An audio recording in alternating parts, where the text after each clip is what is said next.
ભુજ તાલુકાના નાના બાંધા ગામે વોર્ડ નંબર 10 માં કેટલાક માલેતુજાર તત્વોએ સરકારી રસ્તાઓ પર ગેરકાયદેસર દબાણ કરી ટાંકો બનાવી અને લોકોની અવરજવર વાળો રસ્તો બંધ કરી દેવામાં આવ્યો છે। આ બાબતે અવારનવાર રજૂઆત કરવા છતાં કોઈપણ પ્રકારનો ઉકેલ નહીં આવતા આખરે ના છૂટકે મામલતદાર ખાવડાની કચેરી સામે ઉપવાસ આંદોલન કરવું પડશે તેવી ચીમકી આપવામાં આવી છે।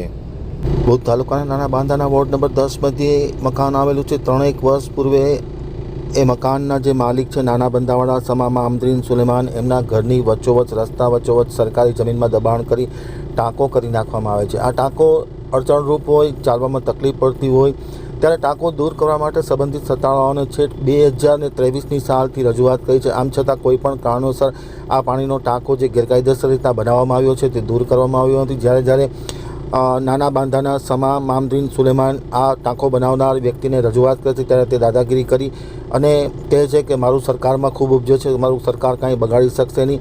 આવી પરિસ્થિતિમાં તાત્કાલિક અસરથી આ જે ટાંકાનું ગેરકાયદેસર બાંધકામ થયેલું છે તે દૂર કરી રસ્તો ખુલ્લો કરવાની માંગ કરવામાં આવી છે। છેક 2023ની સાલથી આ પરિસ્થિતિ આ પરિવાર ભોગવી રહ્યો છે। આમ છતાં સરકારી તંત્ર કયા કારણોસર આંખ મીચામણા કરે છે તે સમજાતું નથી। તુરંત દબાણ દૂર નહીં કરવામાં આવે તો ના છૂટકે મામલતદાર કચેરી ખાવડા સામે ઉપવાસ આંદોલન કરવાની ફરજ પડશે તેવી પણ ચીમકી આપવામાં આવી છે।